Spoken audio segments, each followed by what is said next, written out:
En revanche, c'est désormais officiel, Nicolas Dupont-Aignan est candidat à la présidentielle. Le président de Debout la République, qui est en rupture avec l'UMP depuis maintenant 3 ans, a tenu aujourd'hui son congrès national. Mais le problème de fond, il est politique. Comment voulez-vous que ceux qui nous ont mis dans cette difficulté, qui nous racontent des sornettes sur l'Europe depuis des années, aillent déconstruire ce qu'ils ont construit? Ils sont sourds, aveugles, c'est leur ligne Maginot. Ils ne veulent pas construire l'Europe autrement, il faut la construire autrement. Il faut donc sans cesse convaincre que ce ne sera pas la fin de l'Europe. Tout au contraire. Si l'on veut que l'euro ne soit pas le tombeau de l'Europe, il faut le réformer d'urgence et bâtir la seule Europe qui vaille, l'Europe des coopérations qui sache s'imposer dans la mondialisation. Faux! Si on veut changer d'Europe, il faut changer les traités. Or, les traités se changent à l'unanimité. Un État peut faire échouer une modification. C'est comme les bandits manchots, vous savez, dans les casinos, quand vous avez le jackpot. Mais là, c'est pas 4 ou 5 fenêtres, là, c'est 28 fenêtres. Autrement dit, jamais. La probabilité de changer l'Europe est nulle. La vie chère, c'est l'euro. Les délocalisations, c'est l'euro. Le chômage, c'est l'euro. La misère et la pauvreté, c'est l'euro. Alors moi, je vais vous dire une chose très simple. Je serai candidat en 2012 à l'élection présidentielle pour en finir définitivement avec ce poison. Avec ce poison, nous allons en finir. Et voilà ce que je vais en faire. Je propose, quant à moi, avec mes amis de Debout la République, le passage de la monnaie unique à la monnaie commune. C'est l'un des grands secrets de l'euro. Les gens croient que les euros sont identiques, que vous avez un euro dans votre poche et que toutes les personnes de la même zone euro ont le même billet. Le premier point, la première raison de l'explosion à venir, l'euro n'est pas une monnaie unique, mais une monnaie commune. En apparence, tous les euros qui circulent sont identiques. Mais ce n'est qu'une apparence. Les euros ne sont pas identiques juridiquement. D'un point de vue juridique, l'Allemagne émet une monnaie allemande qui s'appelle l'euro. La France émet une monnaie française qui s'appelle aussi l'euro. La Grèce émet une monnaie grecque qui s'appelle aussi l'euro. Ça veut dire quoi? Ça veut dire que lorsque nous sommes entrés dans la zone euro, nous avons conservé notre monnaie nationale, mais elle a subi une mutation. Au lieu de s'appeler le franc, elle s'appelle l'euro.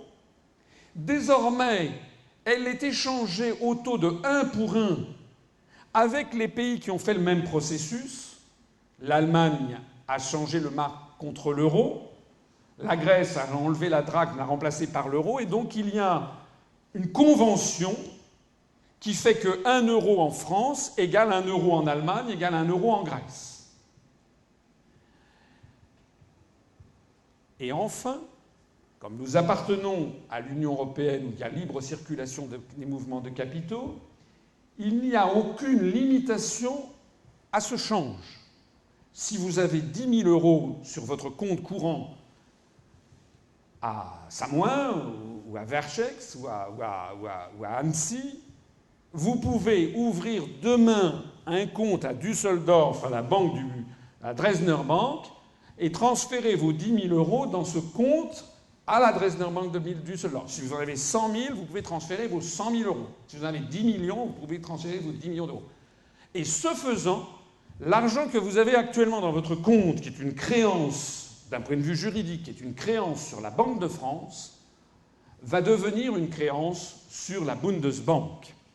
Les euros émis par l'Allemagne sont des créances sur la Bundesbank, les euros émis par la France sont des créances sur la Banque de France, les euros émis par l'Italie sont des créances sur la Banque centrale italienne, les euros émis par la Belgique sont des créances sur la Banque centrale de Belgique, les euros émis par la Grèce sont des créances sur la Banque centrale de Grèce, etc. Parce que l'un des grands secrets, c'est que l'on n'a pas supprimé les banques centrales. Vous avez toujours la Banque de France, vous avez toujours la Bundesbank, vous avez toujours la Banque centrale d'Italie. D'ailleurs, si vous reprenez le traité de Maastricht, ou le traité actuellement en cours, le TUE et le TFUE, vous vous apercevez qu'il est question du système européen de banque centrale, et la Banque centrale européenne est d'ailleurs composée dans son conseil d'administration des gouverneurs de toutes les banques centrales de la zone. Donc on n'a pas du tout supprimé les banques centrales nationales. Les traités parlent du SEBC, le système européen de banque centrale. En ne supprimant pas les banques centrales nationales, les gouverneurs de chacune d'entre elles étant représentés au conseil d'administration de la BCE, les concepteurs de l'euro, et notamment les Allemands, ont choisi de facto un processus facilement réversible. Ce n'est pas parce qu'on aurait supprimé toutes les banques centrales pour ne plus avoir que la Banque centrale européenne que l'euro n'aurait pas été condamné. CF, les 2000 ans d'histoire. Mais là, il est encore plus facile de revenir en arrière puisque nous avons nos banques centrales. Je rappelle, rappelez-vous ce que je vous disais tout à l'heure, la création de la Tchécoslovaquie, ou la création de pays en Afrique qui n'avaient aucune, la Guinée, qui n'avaient aucune expérience souveraine ni de banque centrale, qui en quelques semaines ont recréé leur banque centrale, ou quelques mois. Mais là, on n'a même pas besoin puisque ça existe. Ça existe. Alors, comment fonctionne réellement l'euro ? C'est la partie, peut-être l'une des parties les plus techniques de cette conférence, mais j'essaye de vous la présenter de façon claire, et puis vous aurez quand même une satisfaction, si vous m'écoutez bien. C'est que vous en saurez davantage que la quasi-totalité des Français. Et pas seulement du peuple français, mais aussi des prétendus experts. Je vous renvoie à la fois où j'avais été interviewé sur BFM TV, où j'avais rapidement présenté ça, et où le président de Barclays France avait piqué du nez parce qu'il n'était pas au courant, et Nicolas Dose n'était pas au courant. Alors, je ne parle même pas des responsables politiques qui ont brigué vos suffrages. Madame Le Pen ou M. Dupont-Aignan qui disent qu'il faut transformer l'euro en une monnaie commune, c'est déjà une monnaie commune. Ça veut dire qu'ils ne connaissent rien. Ça veut dire qu'ils ont le culot de se présenter au suffrage des Français, ils ne connaissent même pas techniquement ce dont ils parlent. Et je ne veux pas taper spécialement sur eux, parce que c'est pareil pour les autres. Alors comment ça marche ? Toutes les monnaies des États de la zone ont le même nom et la même apparence. Je vous l'ai dit tout à l'heure. Elles circulent totalement librement au sein du marché unique. Elles sont toutes librement convertibles entre elles à un taux fixe de 1 pour 1. 1 euro en Allemagne égale 1 euro en France, égale 1 euro en Grèce, égale 1 euro en Italie, égale 1 euro en Finlande, égale 1 euro aux Pays-Bas, etc. Donc visuellement, quand avec votre euro vous allez en Italie et que vous achetez avec votre billet, on vous rend dans d'autres billets, vous avez le sentiment qu'effectivement c'est une monnaie unique. Mais ça n'est qu'une apparence.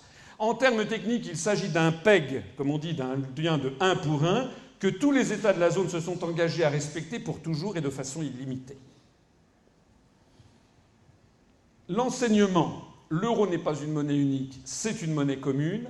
Les Allemands, qui sont des gens précis, le savent et le disent parfaitement bien. Lorsque l'Allemagne de l'Est s'est effondrée avec le mur de Berlin, que l'Allemagne de l'Est a fusionné avec l'Allemagne de l'Ouest, la banque centrale est-allemande a disparu. La monnaie est-allemande a disparu.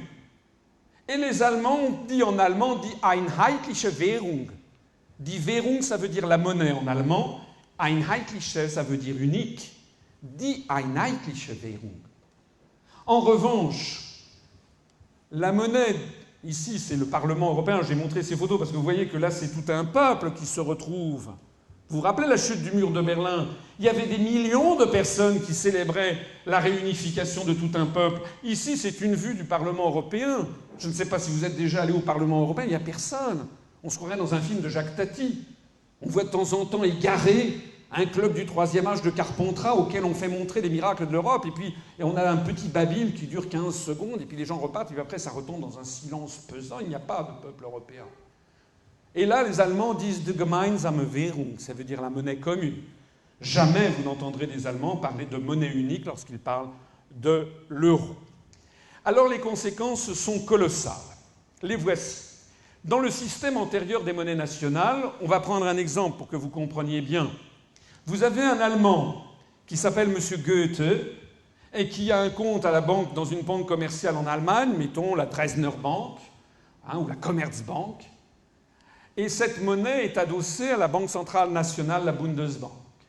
Et puis vous avez un Grec qui s'appelle M. Socrate, qui lui a un compte dans une banque commerciale de Grèce, la banque du Pirée à Athènes ou à Thessalonique, qui est adossée à la Banque de Grèce. Auparavant, qu'est-ce qui se passait? Il y avait un marché d'échange. Lorsque M. Socrate achetait par exemple une Mercedes, admettons que M. Goethe est le concessionnaire ou le fabricant de Mercedes en Allemagne. M. Socrate payait la Mercedes en drachmes à la banque commerciale en Grèce, laquelle banque commerciale en Grèce convertissait les drachmes en marques sur le marché d'échange. Puis, ayant obtenu des marques en échange des drachmes, payait en marques la banque commerciale de M. Goethe qui créditait le compte de M. Goethe en marques. Donc tout le processus était régulé par le marché d'échange. Si le solde du commerce extérieur grec était très déficitaire, c'est-à-dire qu'il y avait beaucoup de M. Socrate qui achetaient des Mercedes et que il n'y avait aucun M. Goethe qui achetait des produits grecs. Il y avait donc un déficit commercial de la Grèce vis-à-vis de l'Allemagne, ou si vous préférez, un excédent commercial de l'Allemagne vis-à-vis de la Grèce, puisqu'elle vendait beaucoup plus à la Grèce qu'elle ne recevait. Donc dans ce cas-là, ça voulait dire que le taux de change, le solde du commerce extérieur grec était très déficitaire, la balance des paiements courants de la Grèce allait devenir très déficitaire vis-à-vis de l'Allemagne, et donc le taux de change du drachme allait baisser par rapport aux marques sur le marché d'échange. La Bundesbank, en plus, ne voyait rien au système puisqu'elle ne connaissait que des marques. Elle était donc protégée d'un afflux de monnaie de banque centrale grecque. Elle n'avait que... C'était le marché d'échange qui régulait, qui faisait baisser le taux du drachme par rapport aux marques. Ça, c'était avant, avec les monnaies nationales. Et maintenant, avec le système de l'euro, on a toujours M. Goethe, qui a toujours un compte à la banque commerciale en Allemagne, adossé à la Bundesbank.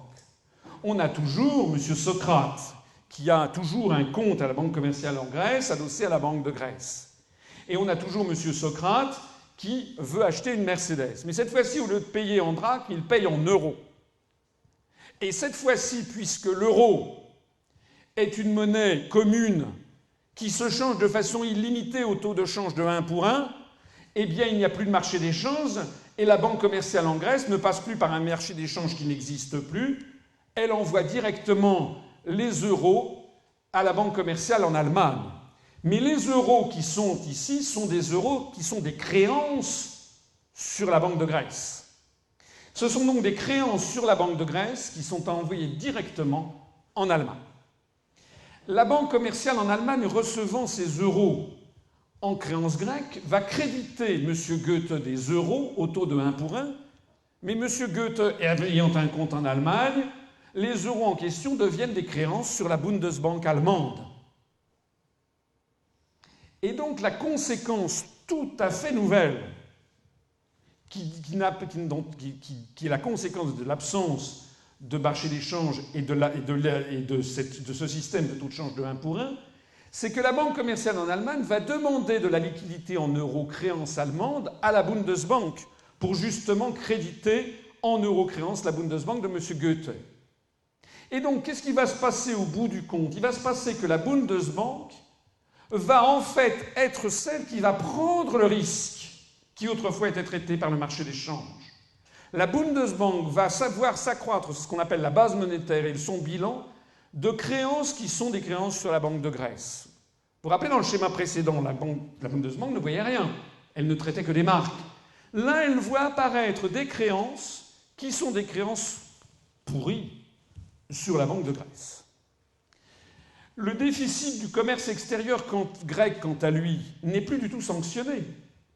Auparavant, il était sanctionné puisque, comme je le dis, le marché d'échange, plus il y avait de déficit commercial et de déficit de la balance des paiements courants, plus le grec baissait sur les marchés d'échange. Donc du coup, il y avait de moins en moins de M. Socrate qui pouvait acheter des Mercedes parce que le prix des Mercedes était de plus en plus cher. Mais cette fois-ci, il n'y a plus de sanctions. Donc le déficit du commerce extérieur grec n'est plus sanctionné par les marchés d'échange et c'est le bilan de la Bundesbank qui va se dégrader à tout allure. Ce qui permet de passer à la deuxième raison de l'explosion à venir. Ce système provoque structurellement la dégradation des bilans des banques centrales des États vertueux, ce qui est à terme insupportable pour eux, et tout particulièrement pour l'Allemagne. Le piège de l'euro est en train de se refermer sur l'Allemagne. Si M. Papadopoulos ou M. Socrate, riche grec possédant un compte en euros dans une banque commerciale grecque, prend peur sur le risque de faillite de la Grèce, là on n'est plus exactement dans le cas précédent de quelqu'un qui achète, et c'est le cas précédent, c'est le cas du déficit commercial. Ici, on est dans le cas d'un riche grec ou d'une riche société grecque qui possède des millions d'euros qui sont en Grèce dans un compte courant ou dans un compte rémunéré sur la banque centrale, ou sur une banque commerciale, la banque du Pirée, et qui sont des créances sur la Banque centrale de Grèce, et il se rend compte, il suffit d'ouvrir les journaux, de voir la dégradation des notes par Standard & Poor's ou par Moody's, et on lui dit, il voit que peut-être la Grèce va faire faillite. Alors qu'est-ce qu'il fait ? Comme lui, il est au courant, eh bien tout simplement, il va vider son compte en euros ouvert à la Banque du Pirée et il va les transférer dans un compte ouvert à la Deutsche Bank de Düsseldorf ou la Dresdner Bank de Leipzig ou la Commerzbank de Hamburg. Et à ce moment-là, la citrouille va se transformer en carrosse, puisque les 10 millions, par exemple, qu'il possédait dans la banque à Athènes, qui étaient 10 millions de créances sur la Banque centrale de Grèce, deviennent 10 millions de créances sur la Bundesbank, qui est considérée comme l'une des banques les plus solides du monde. Et comme vous l'avez compris depuis mon schéma précédent, en termes juridiques et comptables, ça va avoir pour effet de gonfler le bilan de la Bundesbank de créances sur la Banque centrale de Grèce. Donc celui qui va se ramasser le mistigris, c'est la Banque centrale allemande. Donc vous comprenez bien qu'il y a deux phénomènes concurrents, qui se conjuguent. D'une part, le déficit commercial grec vis-à-vis de l'Allemagne, mais c'est pareil pour l'Italie, c'est pareil pour l'Espagne, c'est pareil pour la France. Et en plus de ça, la volonté des grandes fortunes grecques, italiennes, espagnoles, portugaises, irlandaises, françaises, d'aller protéger leurs actifs en les convertissant par un simple transfert d'écriture en créance sur la Bundesbank. Ça veut dire que la Bundesbank, en ce moment, se voit contrainte par ce schéma de l'euro de prêter de la liquidité en l'espèce à la Deutsche Bank contre une créance non négociable et non recouvrable, qui est justement la créance sur la Banque centrale de Grèce, sans aucun nantissement, et alors que le risque de perte sèche est réel. Dans le petit schéma que je vous montrais, les points de 1 à 5, on est dans du 4,5, c'est-à-dire on est quasiment dans l'horreur absolue pour les Allemands. Au lieu de prêter de la liquidité en fonction d'un nantissement, ils le prêtent parce qu'on y voit affluer chez eux des créances sur des banques centrales pourries des pays du Sud, non recouvrables, non remboursables, sans nantissement, c'est-à-dire quasiment de la perte sèche.